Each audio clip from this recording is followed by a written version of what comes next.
Jacques! Go on, Jacques!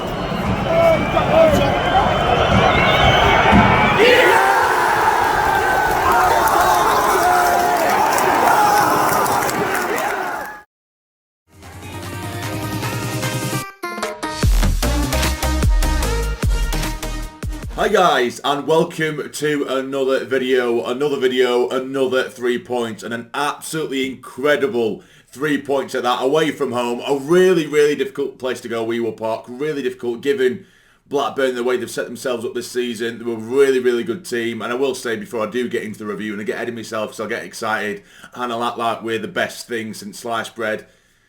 Which we are, but no, I'm only kidding. But I'm not. But yeah, Blackburn, you need to give it to him. Like going forward, in particular, attacking wise, they were probably the most dangerous team I think we've faced this season. They were really, really impressive, particularly in the early stage of the game. They absolutely torn us a new one, and we were very fortunate that we didn't go 2-3 goals down within the opening 15 minutes. If I'm going to be completely honest with you. But getting into the game, we went in, of course, coming off the back of 2 wins back to back. Could we make it 3? Of course we did, but we didn't know that at the time. We had Pato in goal. Huggins remained at left back with Sirkin out. Of course, you had Hume at right back as well. You had Bollard and O'Nien in the centre of defence. In the middle, we had Job and Dhannoo. Then you had Clarke on one side, you had Barr on the other. We had Pritchard starting, which was really exciting to see.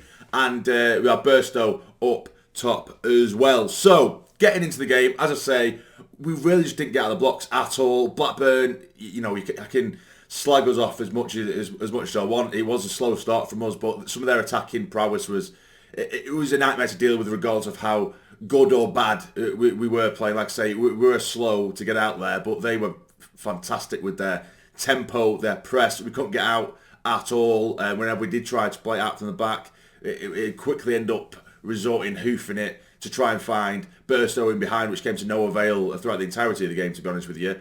I think that I found that to be a system, particularly when it was with Pato, when we had none of our backline free for the pass, because obviously we are a team that keep it on the floor, we play out from the back, and as soon as those options were eradicated, I found that we were just trying to ping it over the top for Burstow, and you know, to be fair to lad, you know, he puts himself about, but he wasn't winning anything in that sense, so it was making it very, very difficult. Blackburn made it very difficult, and as I say, in the first 10-15 minutes, with a couple of goal-mouth scrambles, how the hell it did not find the back of the net, I do not know. Some last-ditch challenges from the likes of Bollard, who for me, you know, despite Clarke getting a couple of goals, which of course we'll get into, Bollard was absolutely my man of the match. He was phenomenal, absolutely phenomenal. Some of the last-ditch challenges, they were stupid.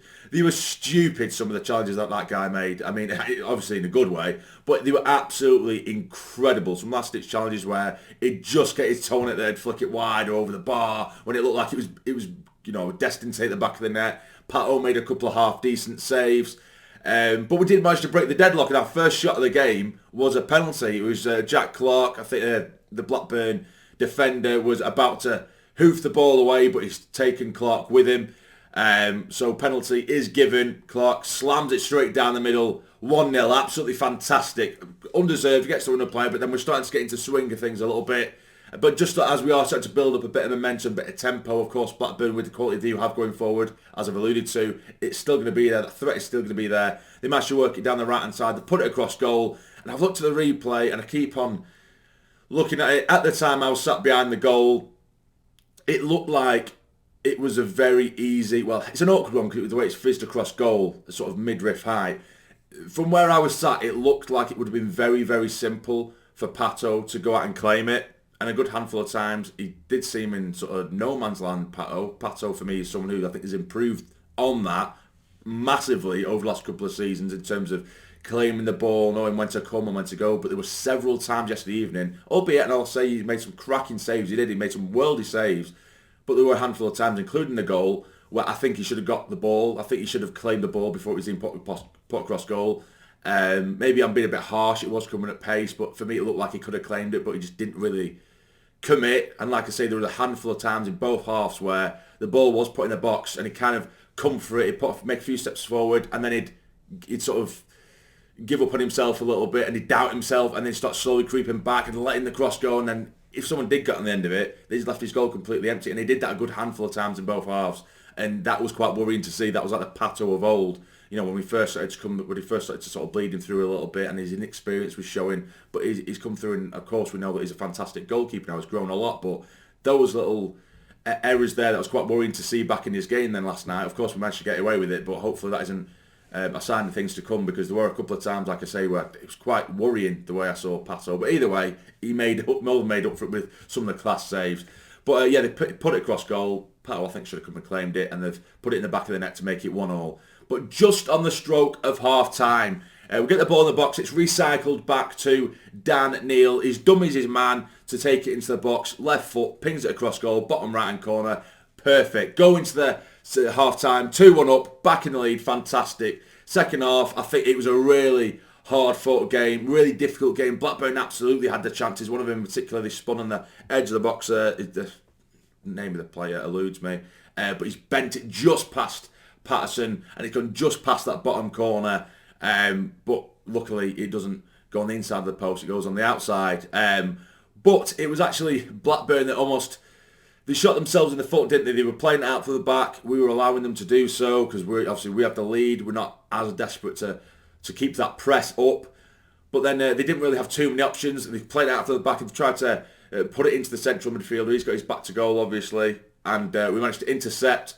It's rolled into Clarke, who, oh my God, it's just so good. He makes the defenders look stupid. And when he does this, and I've seen so many comments, even from Blackburn fans on social media regarding the goal, saying, everyone, you know what he's going to do. He always cuts in from left to right. It's so easy to predict. How did they not get the challenge in? How many times have I said it? It doesn't matter how predictable someone is. If you're that good at it, you just can't do anything about it, and you can't. The way he just dances, it's just so elegant the way he dances in. He does cut in from left to right.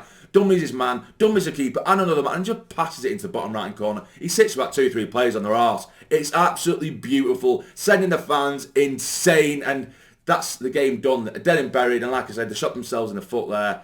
But yeah, we had to be clinical, and we were 3-1. We saw the likes of Roberts come on as well. For me, I think what I took from this game, and what I took from the last game as well, it is almost a little bit, and this is no way digging Burstow out. I just think we are so used to playing without a striker that we don't know how the hell to play with one. Like I say, it's sometimes he will come deep for it, and we're not giving it him, or we'll make the run, we're not giving it him. And sometimes we do think, right, okay, we've got a striker on the pitch, so we'll just pump the ball over the top. And I don't think that's necessarily his game. A couple of times he did somewhat get in at them, and it didn't really come to anything. But for me, and I said before the game, and this isn't again slagging Burstow off at all, before the game I actually said that I would like to see Hemir start, because I feel like we look infinitely more dangerous when we have someone who has a bit more of a physical presence. And sometimes, if we do need to resort to just throwing the ball in the box, Hemir, albeit he hasn't hit the back of the net yet, he looks so much more dangerous, and he picks up more dangerous positions. I know he's a completely different player to Burstow, but he creates chances. You know that even if you have him on for 5-10 minutes, he's going to get a good 2 or 3 chances because he can create it himself. Or if we do have to resort to putting the ball in the box, he is there. Whereas with Burstow, I know I've only seen a couple of games, but I don't really... It doesn't look like it's working particularly well. I can't see what we're trying to do with him. He just seems like a random outlet that if we need to, we'll try and pump it over the top and see if we can get him behind, and it hasn't once worked yet. Again, we'll give him time. It's just trying to find a system that works for him, and I know he needs to learn how we play as well. But it's one of them. But yeah, we managed to get away with 3 points. Fantastic. We're currently in 4th at the moment, and we're sat behind the likes of Preston and Ipswich, which I know I'm thankful, and I'm buzzing that we've got 3 wins in the bout, buzzing that we're in the top 6. That is class, but I think it just makes it that little bit more frustrating when you do look at the table. You've got Preston top of the league, and you've got Ipswich as well, 3rd I believe, who of course we got beat first couple of games of the season by those 2, and neither of them looked particularly special on the day either. On the day, should I say? I don't really watch their games since, but they didn't look particularly special. And that's why it's more frustrating to see and to know that we got beat by him, even a point and a win or something, so it'd be a bit more tighter up towards the top 2. That would have been ideal. It is what it is, but it is quite frustrating when you look at it in that sense. But yeah, fantastic. All we can do is keep going. Got another game on Sunday, big game. But yeah, 3 points in the last 3 games. Sorry, not 3 points in the last 3 games. That wouldn't be a great turnaround, would it? 3 wins over the last 3 games, should I say. Buzzing, absolutely buzzing, and there's a smile on this face. And I know you all like to see a Sarny smile. Give us a like for the Sarny smile. Well, that's it, guys. 3 points. Great win at Ewood Park. All the best to Blackburn. I think they'll be fine. They're going to be up there come the end of the season. They looked fantastic. They really did. But yeah, so that's it, guys. Hope you have enjoyed. If you have, hit the like button for me. It'd be massively, massively appreciated. And subscribe to the channel if you're not already to become a fully fledged member of the Sarny Army. But for now, take care and stay jammy.